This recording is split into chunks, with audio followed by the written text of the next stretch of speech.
there's some things I wish I knew at 25 that I know today. I figured out a few things, and a lot of these Gen Xers I've been speaking to, a lot of them see the same types of regrets. Some things they wish they could have changed. Some things that, it would have made their life a little fulfilling, possibly allowed them maybe retire sooner, hold on to those better relationships, toss the toxic ones, leave that job they've been hanging on way too long. There's a lot of regrets that a lot of people have at this age. And sorry, we're not going for the walk today. I thought, it's such a beautiful sunrise today that I wanted to just film out here on the deck. Looking out at the lake. It's gorgeous. The birds, you see all kinds of different birds. You hear the sounds. It's wonderful out here. But I'm going to probably go get a coffee here shortly anyhow. But before I do, I want to talk about some of those regrets, and possibly if some of you have had some of these regrets, and maybe even more so if you're younger and you still have a chance to change so you don't have these regrets, I want to share 4 of those big ones. 4 of the ones that seem to keep creeping in there, keep popping up, consistently make the radar for Generation X people. And that's generally like myself. I'm 55.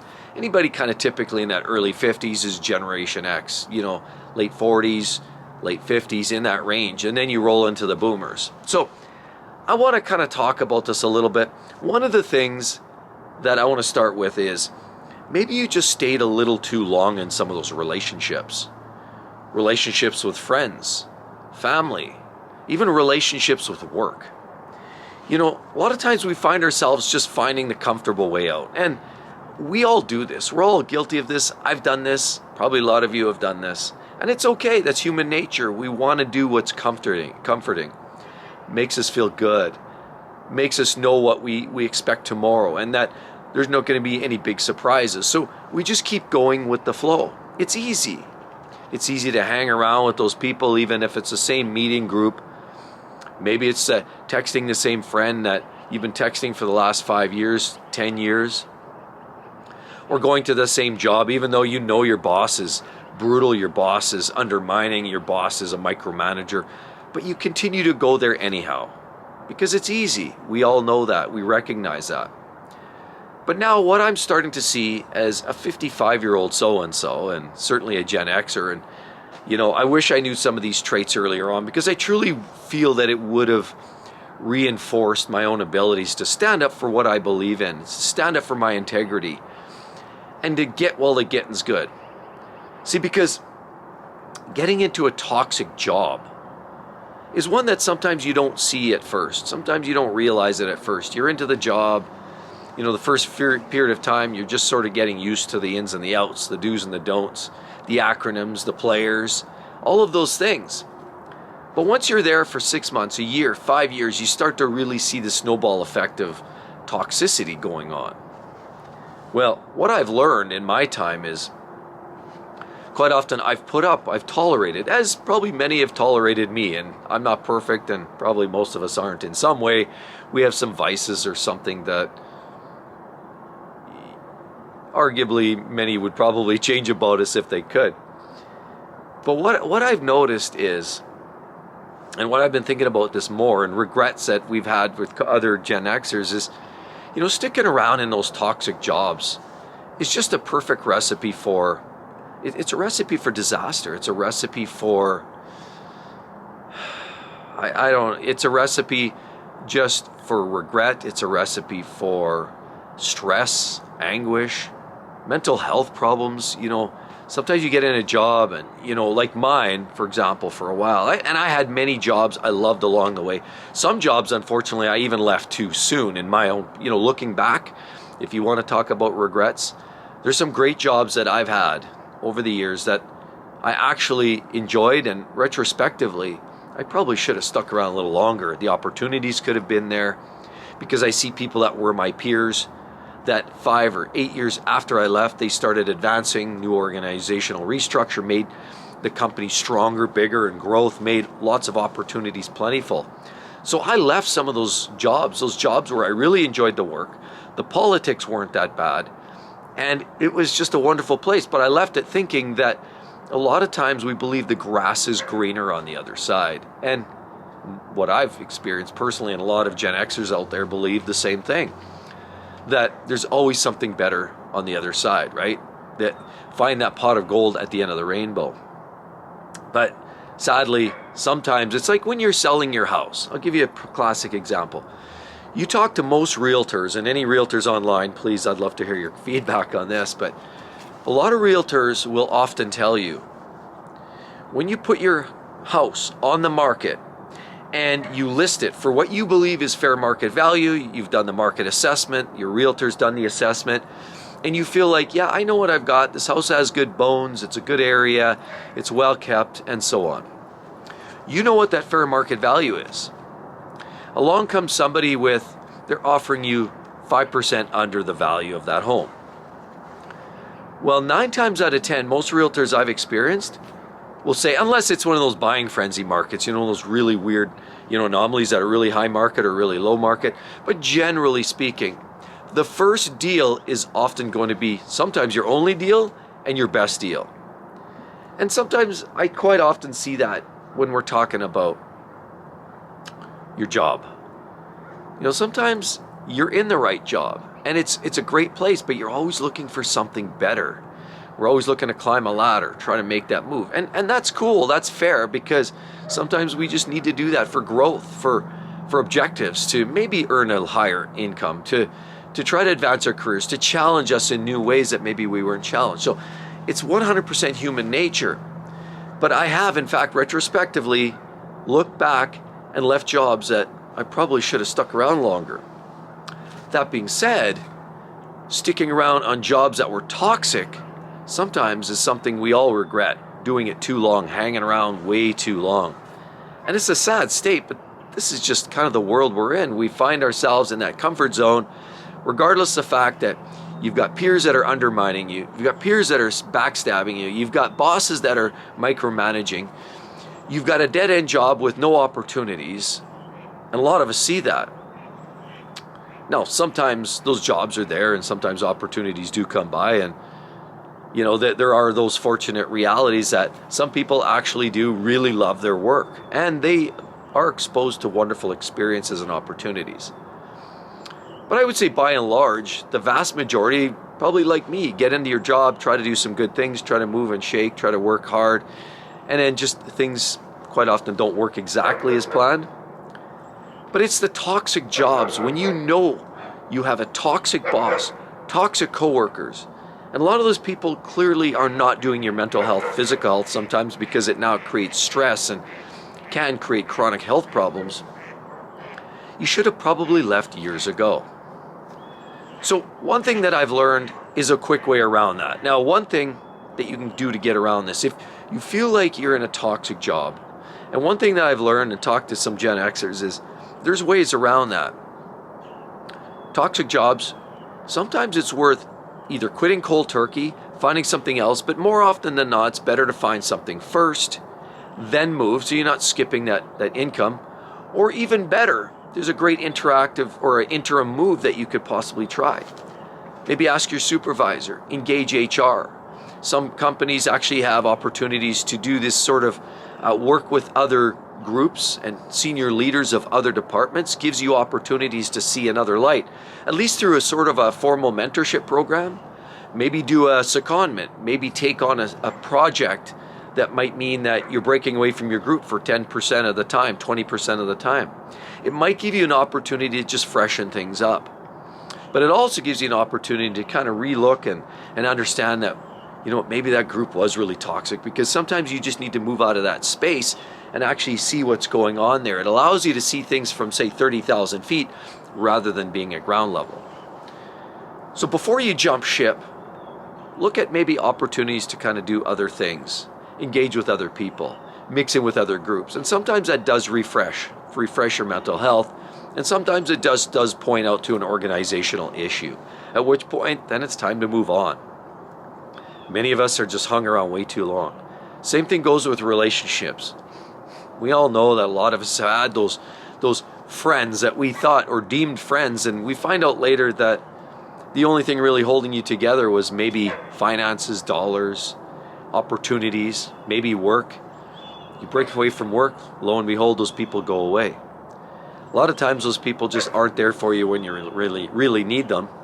And I remember a story once years ago. I was chatting with a gentleman that I worked with, and we considered ourselves friends. The sad part was, though, I needed a hand. I needed a hand with something at home, and I had asked him, and his response was nothing short of, well, I can't, I can't really help you there because, if everybody helped, when you needed something, then basically that just means that, you're always asking for help, always asking, but the real question is, would you do it for somebody else? Or, what would I be doing if I constantly spent time helping everybody else and doing things for everybody else? I'd never be able to do my own thing. And I was really, honestly, it's bizarre to me that people were that candid, but I'm kind of glad that the candor was there, because I found a little bit of an eye-opener that people actually see that help, that expectation of something in return was in fact the caveat to helping out somebody. See, I grew up in a bit of a culture where, small town communities. I spent a lot of time in small towns. In Saskatchewan next door, there's, I spent a lot of time there because my father grew up in a small town in northern Saskatchewan. My mother grew up in a small town, a separate town in western, like just almost on the edge of Saskatchewan. And I spent many summers and spent a lot of time on the farm. And one thing that you can, attest is a lot of those down home, small town people are willing to help. They wave when you see them in the street. It's not the finger in the air, they actually wave. But what you see now when you get involved in some of these corporate worlds, these corporate space, it really is a dog-eat-dog world. It's a sad state of affairs, but what I've experienced is a lot of people just often are in it for themselves. And it was an eye-opener, and it was an experience that said, you know what, people aren't willing to just help unless there's something really in it for them, an agenda. And I get it, we're all busy.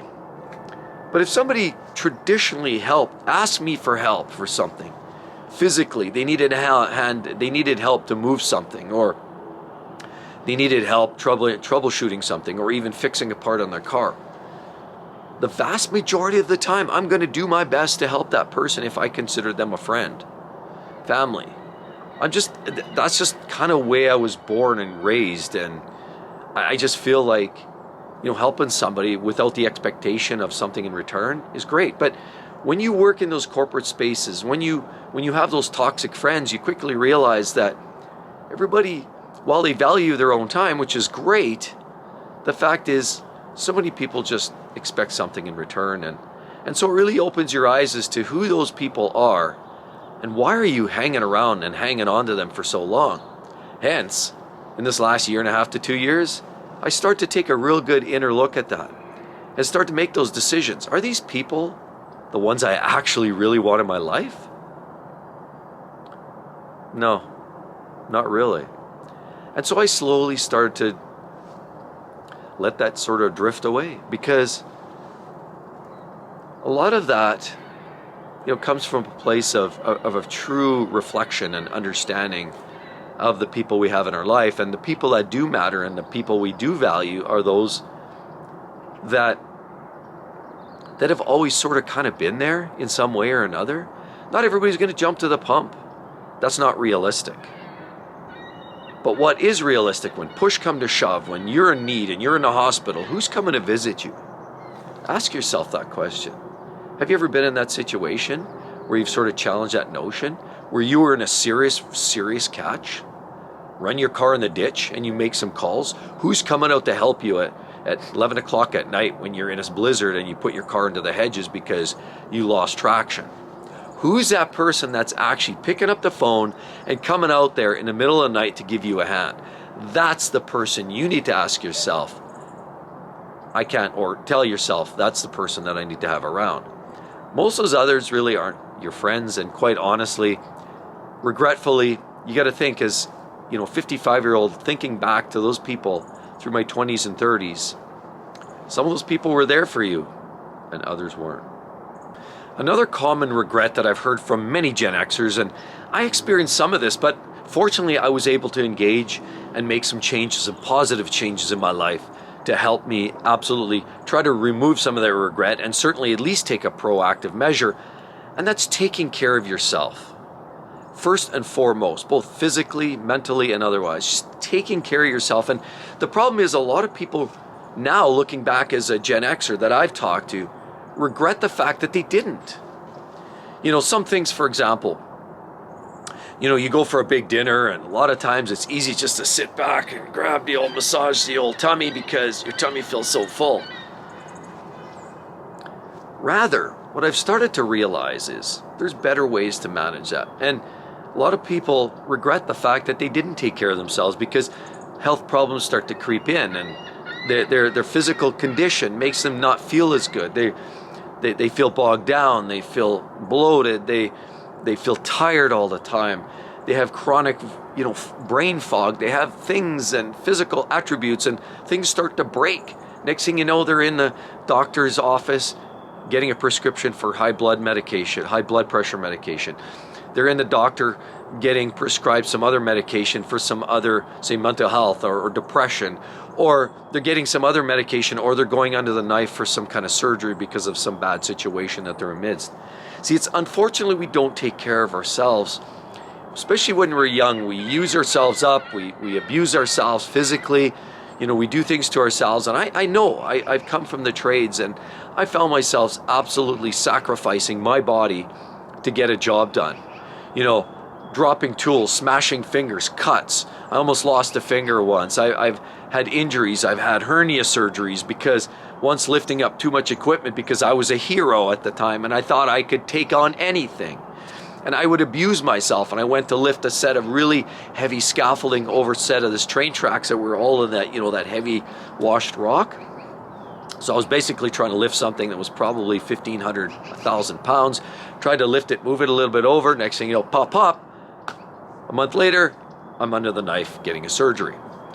See, things like that, we abuse ourselves, we wreck ourselves, we don't take care of ourselves. Rather, one thing that I can offer for younger people, 20s and 30s, if you're thinking about, you're just wrecking yourself because of work, or you're neglecting it, or you're staying up late, or you're smoking or drinking, here's some things, some regrets, and certainly some things that a lot of Gen Xers are trying to make the reverse course, trying to change that trajectory, if you will, and trying to do things that I've been trying to do, and I've been explaining this, is trying to fix up, getting more, eating better, certainly a little bit more paleo or even carnivore type diets, rather than high carbs and high sugars, trying to tear back on some of that, even though we all love our treats, and I do, I'm no different. I love that chocolate bar once in a while. But you know what? The idea is to focus on living life, but doing it in a healthier fashion. And so here's one thing that I find. Instead of having that big feast and sitting down and browsing or searching TikToks for the next 3 hours, I like to get out and do a little walk. Go for a little walk, maybe let the food settle for a half hour, but then go for a little walk. Slow walk, maybe speed it up with a little bit of time. As you know, I love walking, and today I want to talk a little bit more candidly, enjoy this beautiful sunrise, but I felt like it's a great chance to kind of just have this chat. But we like walking. I love walking, and you all like walking with me. And so going for that walk, getting that decent amount of sleep, instead of running late and running, to the red line right till 1 o'clock in the morning or midnight, maybe settling in, relaxing, turning that phone off at 10 at 11 o'clock at night, maybe try to get in a decent, consistent sleep. Try to get into bed by, say, 9 or 10 o'clock, depending on what time you get up and the type of work, or if you're retired. But the idea is to try to create some consistency. And that's something that I didn't have. I would stay up late, I'd get up early, then I'd change, and I had shift work, and I was all over the map. And my sleep was all over, and the patterns were absolutely ridiculous. So one of the regrets is people not taking care of themselves, getting better rest, getting that little bit of exercise after, taking care of yourself. Maybe check with your doctor from time to time, even if maybe you're not feeling perfect, or if there's one little widget, something a little off, check it out. Why not? Most of the time it's probably nothing, but it never hurts to stay on top of that. Especially as we get older, it's more and more important that we start looking after that. Eating the right foods. Like I said, switching some of that dieting around. Instead of eating as much fast food and all that garbage that we see out there today, possibly looking at and eating a better meal, eating a better diet a little bit more consistently, and whatever that looks like for you, but you know what your body needs to maintain the equilibrium point. Ultimately, trimming down a little bit of that extra fat. If you don't need it, why wear it? My doctor many years ago told me that, Mark, I was what was I? I don't know.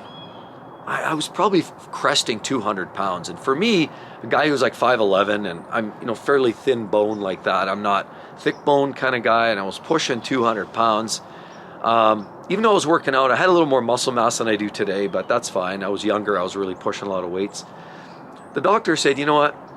Your numbers are okay. Everything looks fine. But I'd maybe strongly suggest that you maybe trim down. Your BMI or your chart says that you could easily lose 30 pounds. You could easily lose 30 pounds, and you'd probably be in a better place. Your heart's probably not going to work as hard. You're probably going to, fix up a little bit of that. The blood pressure was never elevated. It wasn't chronically high, but it was always on the cusp. So he said, you can maybe even make that a little better. You can feel better, and truly, like knocking some of that weight down, and not by going on some fasting diet, basically looking care of yourself, eating better foods, getting a little bit more exercise, well-rounded fruits, vegetables, basically is the way he spelled it. So the idea that a lot of people have regrets because they haven't taken care of themselves, they've wrecked their bodies over the years.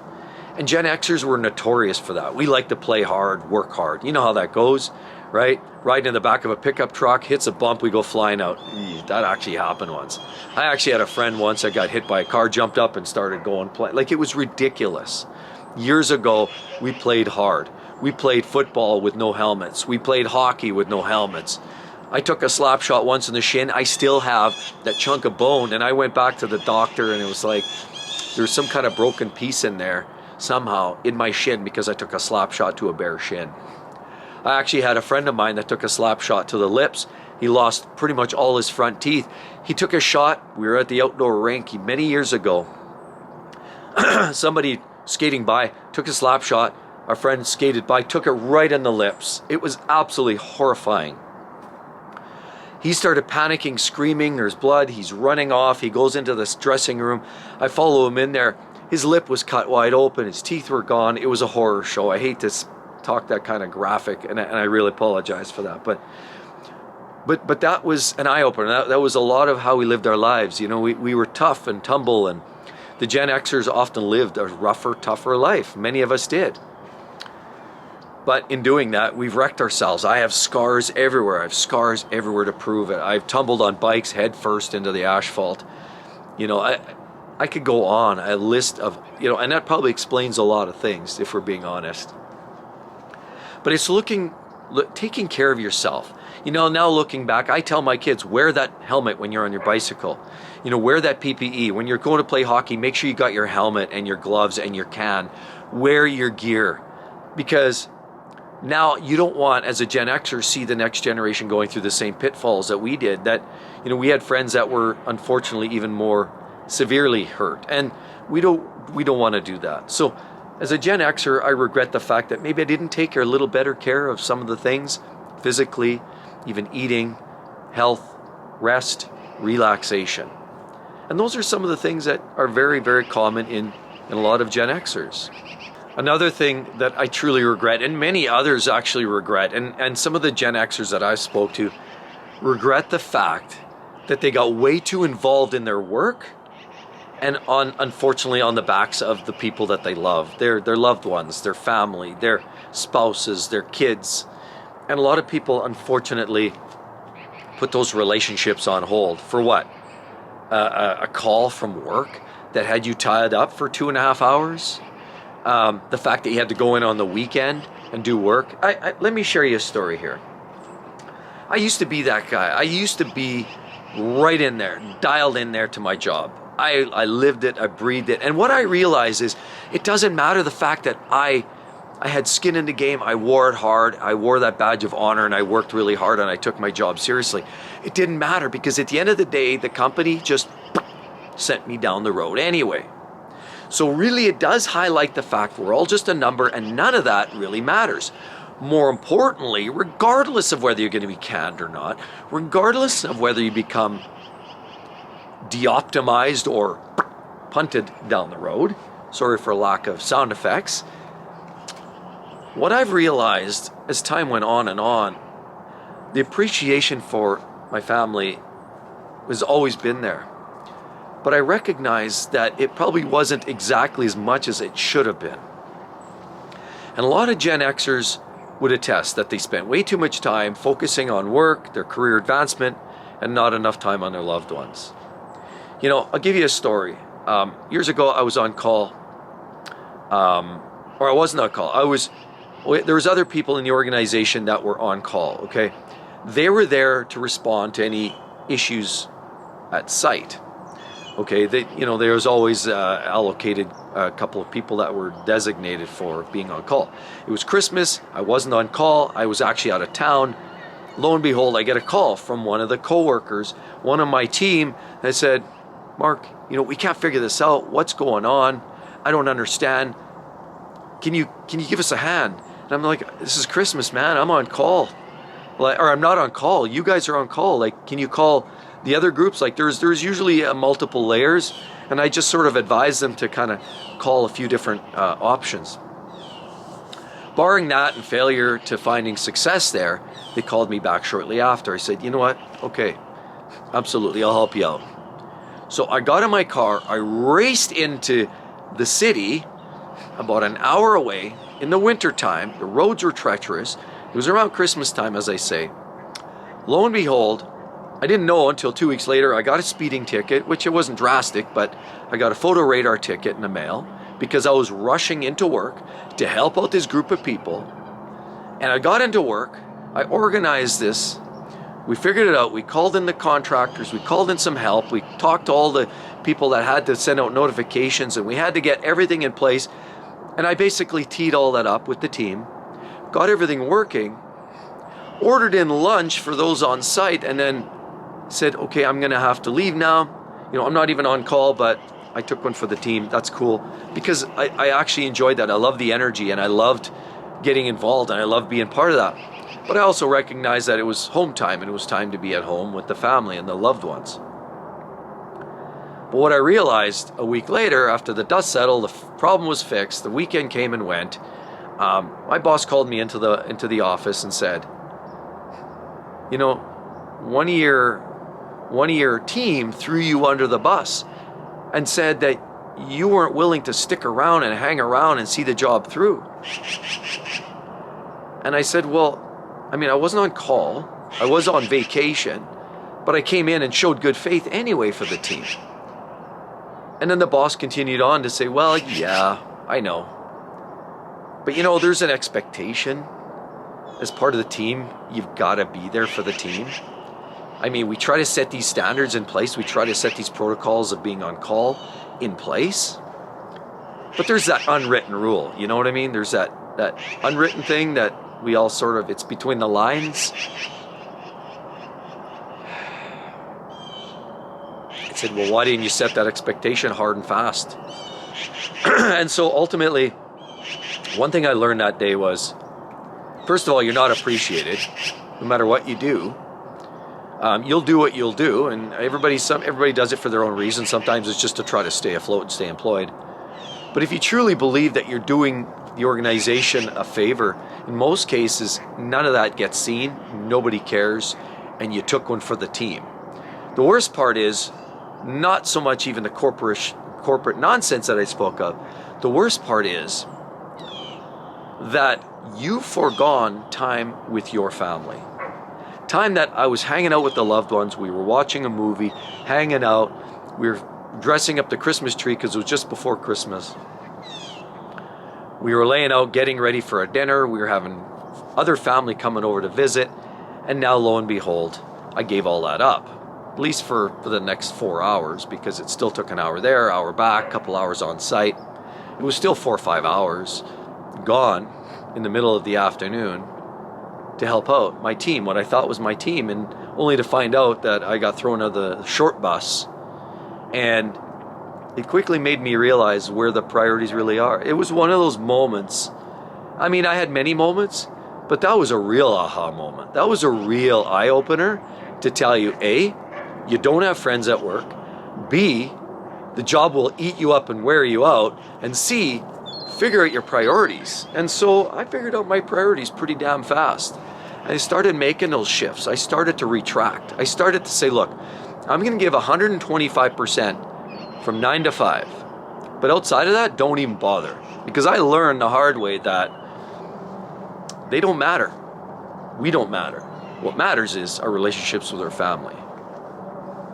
So one thing that you can do, rather than go through all that nonsense, is look, sometimes you have jobs that are a little demanding. Sometimes you have jobs you're going to be on call. That's fair. That's what you signed up for. You also do get compensated for that. It's, changing time for money. But one thing that I learned is understanding if there's a system like that, being on call, know those rules, quote the rules, and live the rules. And don't deviate. Don't take one for the team. That's a no-go. Also, set those numbers in black and white. If your supervisor or people that you work with can't respect your time away from work, well, that's on them. I had so many calls in the middle of the night, even when, I wasn't necessarily involved in work, but I was called because a lot of the team were less experienced and they needed a little bit extra support. So I would take these calls at 2 a.m. My wife would wake up. I'd jump out of bed. I'd leave the bedroom and have a 2-hour conversation trying to troubleshoot and converse with some of my team. See, this disrupted family, disrupted life, and you've got to figure out what your priorities are and set them in place. And as Gen Xers, a lot of us just take one for the team. We're going to work hard. We're going to bust our backs to try to prove something. A lot of us try to prove something, and we want to know that something's not going to beat us. It's not going to overwhelm us, and we're going to be able to take this and grab the bull by the horns and win. And that's why a lot of us will do this, and that's why I constantly did this. And I found myself in this position where I'd be out for an Easter dinner with the family, getting that call, stepping away in a restaurant for an hour and a half trying to coach a team. I got stories, and the more I see and the more I think back and reflect, the more it's like, you talk about why Gen Xers regret doing that. That's a big reason, is they gave up time for their family. Their family took a back seat effectively for their job. So what you've got to do is set some of those times in stone. You've got to even say to yourself, the phone's off. If I'm not on call, phone's off. Second to that, absolutely, set some time dedicated for your kids, your spouse, even your hobby. Set that time. I need this hour. I need these 2 hours, this window. Don't bother me, right? Retract yourself from all other external exposures of nonsense, noise, work, chaos. Put yourself in the shoes where you're fully engaged, active listening with your family. Enjoy their time. Hopefully you can now have those conversations and relationships and build on that. Your job is not your life. I promise you this. So putting some of those other requirements and requests, if you're not specifically asked to, if you're not specifically part of that job role and you haven't been specifically identified as the key player on that for that moment, set the tone. Like they say, a hockey game, one of the best moves that you can as a hockey player, and I promise you this works every time. I played hockey for many years. The best way to come out and win a hockey game is what they call set the tone. You get out there, you send out a couple of strong players, you start crushing the other team. You line them up, corners, slam them, big aggressive plays, body slam, elbow up, set the tone, even take a penalty, crush them in the first 5 minutes. You watch, that team's on their heels, now they're in this position. They're in a defensive position. Set the tone, set your line, set your barriers, and set your standards so your company does not run your roost. Another regret a lot of Gen Xers have is avoiding money matters early on in life. In your 20s and your 30s, you're too busy partying, enjoying, buying cars. A lot of people, okay, you buy your house, that's great. Some people see that as a future investment or maybe an opportunity to downsize with equity, and now you have part of your savings portfolio. But unfortunately, we know that the market is kind of volatile in some jurisdictions, and that's not always the best approach, utilizing your house as your sole means of investment.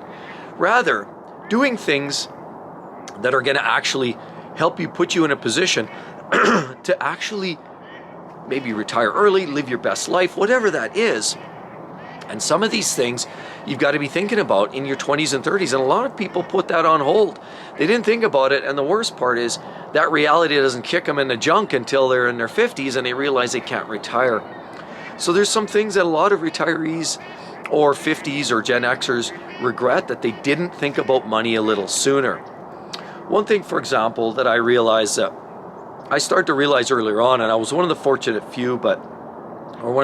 ones, that I had some of that guidance, and my parents weren't great at investing by any means, but I had, between a few people and one of my uncles who was really good at saving money and building his own kind of personal brand and wealth, was coming up with some sort of investment strategy, automating investments. A lot of us get a paycheck on Friday afternoon and we're like, yes, party time, we're going to the bar, right? We all like to do that, have a party, go gamble, drink, buy on a new toy or whatever it is. But one of the things is automating that. So this is something that I learned, is turning it into a situation. A lot of our paychecks now are digital or electronic, is to actually have an automated system that actually transfers money, a percentage, whatever you can budget, a percentage. And not even that. Remember, we've often talked about budgets, and here's one of the key rules is not paying all the bills and then with what's left over, put that in investment. Rather, prioritize your investment and then make the rest kind of fit into its place. Maybe it means cutting back on streaming TV, magazine subscriptions, whatever it is. You may have to cut back on other things. But what you do need to consider is prioritizing 401k, IRA, Roth IRA, whatever investments, RSPs and TFSAs. Invest in those and invest in you and your future. See, by not doing that early on, you're going to be in a bad position, because it's the old compounding interest thing. So you've got to start that game sooner. And a lot of Gen Xers weren't particularly great at that. The whole ideas were kind of new, whether if it's, RSPs, TFSAs were kind of a newer thing. Same with 401s, they were kind of a newer thing, especially for Gen Xers. And a lot of people just weren't that engaged. They weren't engaged in investments. They weren't engaged in their money matters. And the worst part was they just didn't put the money aside. And now it leads a lot of them in a bad position. So you've got to be putting that more in a proactive measure. Have that automated so you're not dealing with it. So it automatically comes off the top, and then you automatically have a smaller paycheck. That's okay. That's what I work with now, because I'm putting this piece into an investment. That's one thing. Streaming services, toss that to the corner. Other things you got to be thinking about are, where am I blowing my money? Having a more tactile approach on your spending. Look at your budgets. What do I actually need? How much do I need to spend? What's that food situation? What do I need for groceries, utilities, house insurance, car insurance, telephone bills, you name it? What do I need? The basic fundamentals. Is any of that, can I trim any of that? And then being and understanding what that budget is, and don't burying your head in the sand, because that's what we were good at. We were good at, dollars will take care of itself. We've heard that, especially as Canadians, right? The budget takes care of itself. Inside joke. Anyhow, the thing you've got to be thinking about is taking a more hands-on approach to your budget, your income, and what you have for money. And I didn't start learning that until a little bit later on, and I started to get some of these tips from one of my uncles he was really good at looking at seeking out opportunities, finding opportunities to create small businesses. He was great at startup. He was great at making money. He had walk-up apartments and houses that he rented. And he didn't put himself into a box. He saw every opportunity as an opportunity to earn some sort of revenue, and it set him up for perfect success. And he was an early retiree but he didn't really retire. He retired from working in a couple of his businesses, but he still oversaw everything, and he was still very much engaged. So retiring doesn't mean you're formally retired and retracted, not doing anything. It just means that you're setting yourself back from working a 9-to-5 grind. You're doing things now that maybe you have more interest in. But realistically, I learned some of the tips from him, and that is prioritizing your investments, looking for those opportunities. And a lot of us Gen Xers just didn't do that. We weren't overly good at, self-teaching ourselves on how to, money matters. And unfortunately, that starts to catch up. So what I could say is, as a regret, that a lot of Gen Xers do have these regrets that I've spoken to, is to figure that out. Understand your budgets, your pluses, your minuses, what you need to have, but always prioritize your investments. Because as soon as you do that, and that makes your first line of money, or that first dollar line that goes out as assets and liabilities, or debits and credits, then you quickly realize that by the time you actually 20, 30 years down, you actually have this nice little pocket of money. Are you going to be rich? It all depends on how much you invested. It all depends on your standards. But it puts you in a much better position where you might actually have some decisions, and you might have some options. And there's nothing worse than not having options. And that's why so many Gen Xers truly regret not taking money matters into their own hands much earlier on. They now regret it because they don't have the options. So I hope that really helped. I'd like to hear your thoughts down below, everybody. Again, as always, I'm going to go get a coffee. It's a little cold today. Whew. I think it's only about 3 degrees right now, or 2 degrees Celsius. Very brisk. My feet are freezing, and I'm going to go for a long walk. So hope you all have a wonderful day, everybody. See you next time. Bye-bye.